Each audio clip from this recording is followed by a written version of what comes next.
Asalaamu calaykum waraxmatullaahi wabarakaatuh. Asxaabta kusoo dhawaada video kale oo aad u xiiso badan. Videogan waxaan uga hadli doonaa 10 cunto oo u wanaagsan maskaxda. 10kan cunno talo maxay kala yihiin? Qaar ka mid a dalkeena waa laga helaa, qaarna waa la keenaa dibadaha laga soo dhoofiyaa, laakiin liiska 10ka ahaan ii sheegi doonaa insha Allah. 10kan waxaa ugu horeeya liiska kuwa ugu wanaagsanna ku jira kalluunka. Kalluunka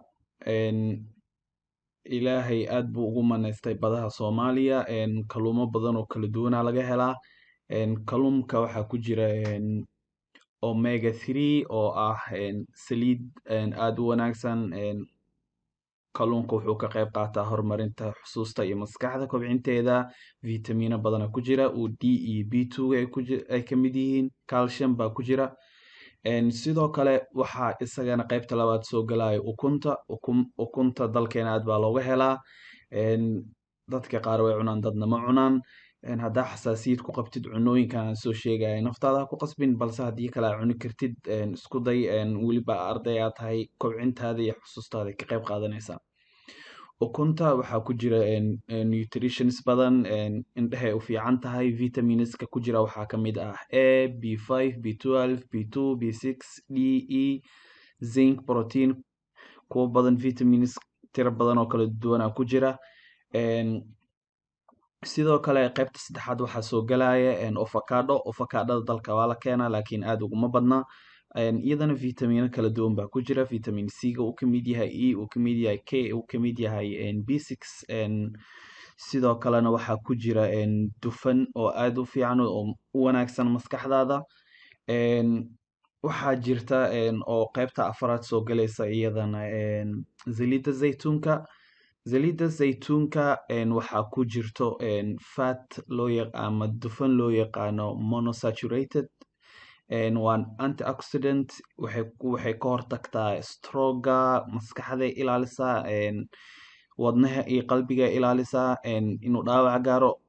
Sidoo kale waxayna kobcisaa maskaxda.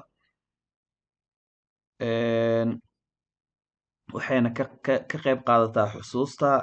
Waxayna ka hortagtaa hilmaamka. Qaybta shanaad waxaa ku jira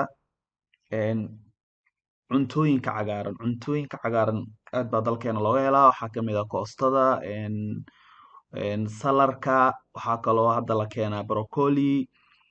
Aad bay u wanaagsan yihiin cunooyinka cagaaran dhanba, noocay doonaan ha ahaadaan.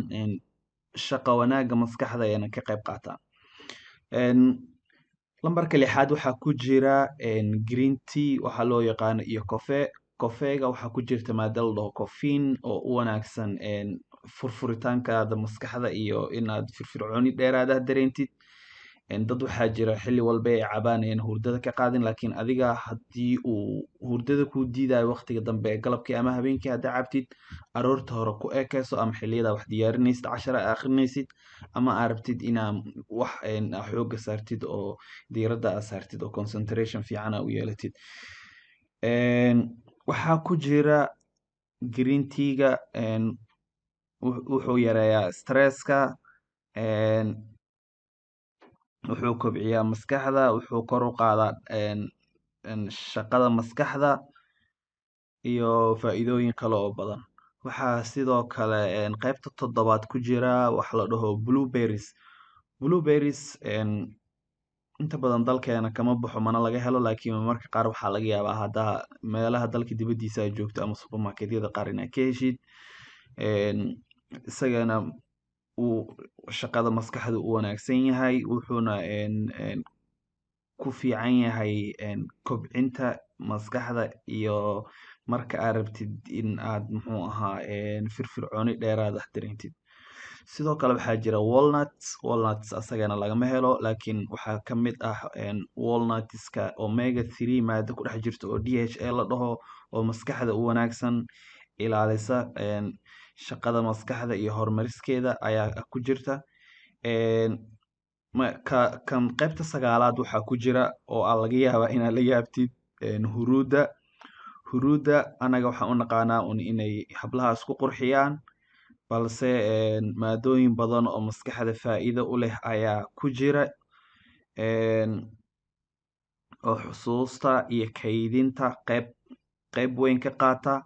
Maado ku jirta oo la dhaho BDNF, taasoo kobcinta iyo sare u qaadida neurons cusub in oo maskaxdaada ama brain cellskaaga loo sameeyo ay ka qayb qaadataa.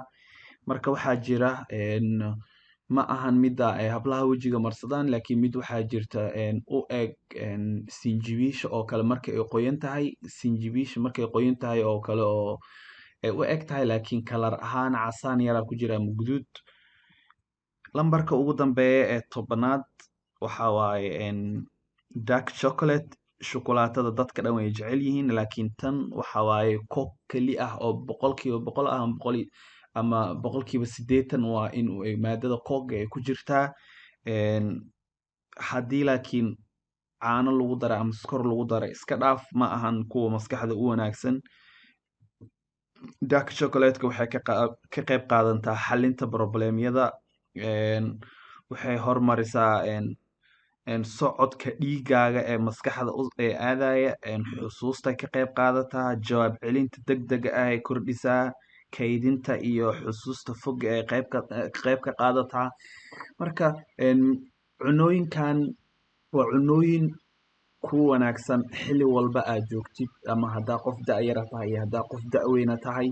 Balse qasab ma ahan inaad naftaada ku qasabto haddii uu ama dhakhtar hore kugu diiday ama xasaasiyad ku qabto haddaadan hore u tijaabinin ama aadan u aqoonin inay faa'iidooyinkaas maskaxdaada u leeyihiin. Hadda isbuucii 10kan 2-3 ka mid ah inaad cuntid oo cunooyinkaaga aad ku dartid isku day insha Allah.